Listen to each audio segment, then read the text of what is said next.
जय हिंद दोस्तों। आज की वीडियो में हम बात करेंगे सीआरपीएफ ट्रेड्समैन 2023 की जो वैकेंसी आई थी।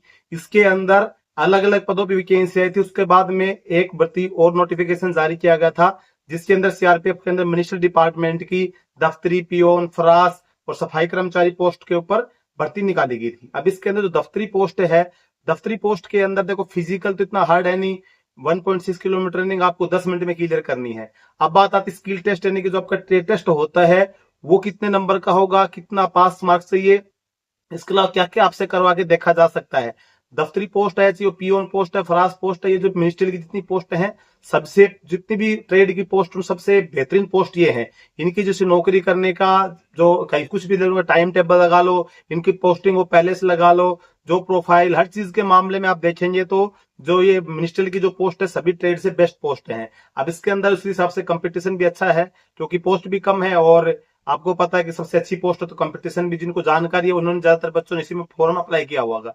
अब बात करते हैं इसके स्किल टेस्ट की। अब दफ्तरी का आपका जो स्किल टेस्ट है ये होता है आपका ऑफिशियल से संबंधित स्किल टेस्ट होगा, क्योंकि आपको जो वर्क करना है, जो ऑफिस के अंदर मिनिस्ट्री स्टाफ के जैसे हेड कांस्टेबल मिनिस्ट्रियल है, एएसआई स्टेनो है, या एएसआई मिनिस्ट्रियल हो गया, एसआई मिनिस्ट्रियल हो गया, इंस्पेक्टर, यानी कि जो ऑफिस के अंदर जो क्लर्क होते हैं, जो काम करते हैं सीआरपीएफ डिपार्टमेंट के, उनके साथ में आपको काम करना है। तो आपको जो स्किल आनी चाहिए वो ऑफिस से संबंधित आपको स्किल आनी चाहिए, और आपसे जो स्किल टेस्ट के दौरान जब आपका स्किल टेस्ट होगा तो आपसे ऑफिस से संबंधित ही जानकारी के बारे में आपसे कार्रवाई करवा के देख सकता है, क्वेश्चन आंसर भी कर सकता है। ये डिपेंड करता है एग्जामिनर के ऊपर।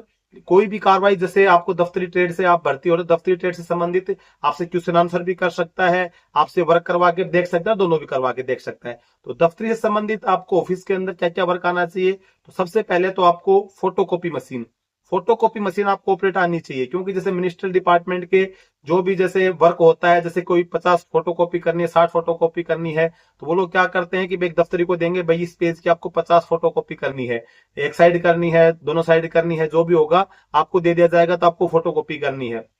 तो आपको फोटोकॉपी करना आना चाहिए। और फोटोस्टेट जो मशीन होती है तो उसको ऑपरेट करने का आपको तरीका आना चाहिए, उसकी साफ सफाई किस प्रकार से करनी है, उसका रख रखाव कैसे रखना है, फोटोस्टेट करना है। अगर कलर फोटोस्टेट है तो कलर किस प्रकार से निकालना, ब्लैक एंड व्हाइट किस प्रकार से निकालना है, अगर आपका उसके अंदर ट्रे के अंदर कोई कागज फंस गया तो उसको किस प्रकार से निकालना है। ये छोटी मोटी चीजें आपको इन सब चीजों की जानकारी होनी चाहिए।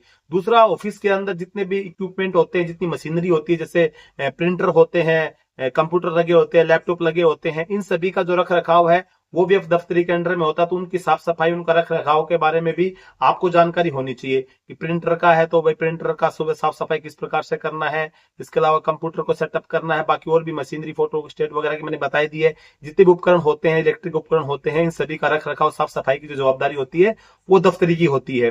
तो इन सब चीजों के बारे में छोटी मोटी जानकारी आपको होनी चाहिए, ज्यादा नहीं तो आपको कंप्यूटर का सेटअप वगैरह हो गया, प्रिंटर लगा देना, प्रिंटर का तार लगाना हटाना, ये सभी छोटी छोटी जानकारी जो बेसिक जानकारी है ये आप सीख सकते हैं। ज्यादा हार्ड नहीं, एक दो बार देखेंगे आपको समझ में आ जाएगा। इसके अलावा बात करें तो स्टेशनरी से संबंधित आपको जानकारी होनी चाहिए। स्टेशनरी से संबंधित बात करें तो जैसे कोई एक डाक होती है, उसको एक सेंटर से दूसरे सेंटर में जैसे उसको पोस्ट करना है, तो पोस्ट करने के लिए आपको आजकल तो वैसे तो आप जब ड्यूटी ज्वाइन कर लेंगे तो आपको लिफाफे सब कुछ बने बनाए मिलते हैं। आपको क्या करना है, उसके अंदर डालना है, एड्रेस लिखना है, स्पीड पोस्ट कर देना है। हालांकि जब आपका स्किल टेस्ट होता है उसके अंदर आपको लिफाफा बनाने की प्रोसेस आपसे पूछ सकता है। अब उसके अंदर छोटा लिफाफा भी होगा, जैसे नॉर्मल साइज का एक A4 साइज से जो लिफाफा बनता है वो हो गया। एक बड़े साइज में जैसे आपने सीट होती है, कलर सीट होती है, सीट से अगर कोई बड़ा लिफाफा बनाना हो तो बड़ा लिफाफा, छोटा लिफाफा बनाने की आपको यह कार्रवाई आनी चाहिए, क्योंकि आपसे लिफाफा बनवा के देख सकता है कि आपको दे दिया, कागज दे दिया कि आपको ये डाक पैक करनी है और इससे लिफाफा बनाइए, तो आपको जैसे गम दे देगा, स्केल दे देगा, कैंची दे देगा, उससे उसको काटना है कैंची से कागज को, और आपको गम की सहायता से लिफाफा तैयार करना है। तो लिफाफा तैयार करने की जो प्रोसेस होगी वो आपको आनी चाहिए। इसके अलावा इंक वगैरह जैसे भरनी है, वो पेन वगैरह होते हैं इनके, इस प्रकार के इंक के संबंध में, जैसे गम का जहां जहां इस्तेमाल होता है गम के संबंध में आपको जानकारी होनी चाहिए। इसके अलावा स्टेशनरी की अगर हम बात करें तो बाइंडिंग, जैसे मतलब आपको फाइल बाइंडिंग करना है, रजिस्टरों की बाइंडिंग करना है, कवर चढ़ाना है, इनका पेजिंग वगैरह करना है, ये सभी चीजों की आपको जानकारी होनी चाहिए, क्योंकि ऑफिस से संबंधित जितने भी वर्क होते हैं वो सभी आपको इन सब में जानकारी होनी चाहिए। क्योंकि आपसे जब ट्रेड टेस्ट होगा तो आपको जो दफ्तरी के ट्रेड टेस्ट में दफ्तर से संबंधित, दफ्तर बोले तो ऑफिस से संबंधित जो भी चीजें होंगी वही चीजें आपके करवा के देखेंगे। इसके अलावा ये नहीं कि आप दफ्तरी से भर्ती हो रहे हैं तो आपसे कोई कुक का, वाटर कैरियर का काम करवा के देखिएगा। आपको जो आपकी प्रॉपर जिस आप ट्रेड से बढ़ते हैं उसी ट्रेड की स्किल के बारे में आपको जानकारी लेगा। इसके अलावा फाइलिंग करना, फाइलिंग करने का सबसे फाइल होती है, उसको पीछे फाइल को जैसे अब 1 साल की एक फाइल बन गई, उस फाइल के अंदर जैसे हर महीने के जैसे फाइल लगे, उसके बाद कोई और डॉक्यूमेंट है उसके पीछे आपको उसके पीछे लगाना है। तो उसके अंदर आपको एक चीज का ध्यान रखना है कि जैसे आपको दे दिया इतने सारे डॉक्यूमेंट दे दिया, आपको बोल दें इनको फाइलिंग कर देना है, तो आपको ये नहीं करना सभी डॉक्यूमेंट उठाए और फाइल में डाल के और उसको बाइंडिंग कर दिया, बांध दिया, उसको ऐसे नहीं करना, उसको डेट वाइज करना है। सबसे पहले होता है कि डेट वाइज करने का तरीका आपको आना चाहिए, क्योंकि जब आप फाइलिंग करेंगे तो ये सीधा डॉक्यूमेंट नहीं लगाया जाता है। पोस्ट के अंदर, ऑफिस के अंदर जो फाइलिंग होती है तो 1 तारीख की जो डाक होगी पहले आएगी, उसके पीछे 2 तारीख की, उसके पीछे 3 तारीख की, उसके पीछे 4 तारीख की। फिर इसके अलावा जैसे डॉक्यूमेंट आपके होंगे जब आप फाइलिंग करते हैं, तो जैसे लैंडस्केप में होते हैं, प्रोजेक्ट में होते हैं, तो ये नहीं है कि जैसे आपका इस प्रकार से तो सभी को फाइलिंग, कभी कभी जैसे ऐसे है डॉक्यूमेंट आपका तो उसको इस प्रकार से फाइल करना है, ऐसे इसके साथ ऐसे नहीं कर देना, कि आपको ये देखना है कि उस पर किस प्रकार से लिखा हुआ है, लैंडस्केप में टाइप प्रिंट किया हुआ है, किस प्रकार से आपका प्रिंट किया हुआ है। उसी हिसाब से जब आप फाइलिंग करते हैं तो फाइलिंग करते समय इन चीजों का ध्यान रखना है। जब छोटी जैसे हाफ कागज होता है, फुल कागज भी होंगे तो हाफ होंगे, उनको ऊपर से सेट करना है।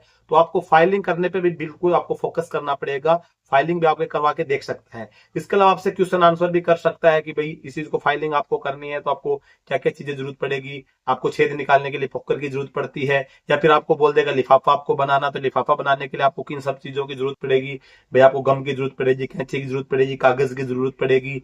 इस प्रकार के क्वेश्चन आंसर भी आपको जो दफ्तर से संबंधित कर सकता है। इसके अलावा फोटोकॉपी मशीन के बारे में भी आपसे थोड़ा बहुत जानकारी सवाल जवाब कर सकता है। तो फोटोकॉपी मशीन अलग अलग प्रकार की होती है, लेकिन आप किसी भी फोटोस्टेट मशीन के दुकान पे जाके थोड़ा 2-4 दिन आप देखेंगे तो आपको समझ में आ जाता है, हार्ड काम नहीं होता। सेम प्रिंटर के ऊपर भी आजकल स्कैनर के बारे में, आपको स्कैन करना, प्रिंटर करना है, मतलब 3 in 1 होता है। तो आप किसी के पास होगा नहीं, किसी दुकान पे आप जाएंगे, जैसे कोई बिल वगैरह जो भरता है या कोई डॉक्यूमेंट आपके फॉर्म वगैरह भरता है उसके पास मिल जाएगी। उसके बाद एक प्रिंटर के अंदर फोटोकॉपी भी कर सकते हैं, प्रिंट भी दे सकते हैं, स्कैन भी कर सकते हैं।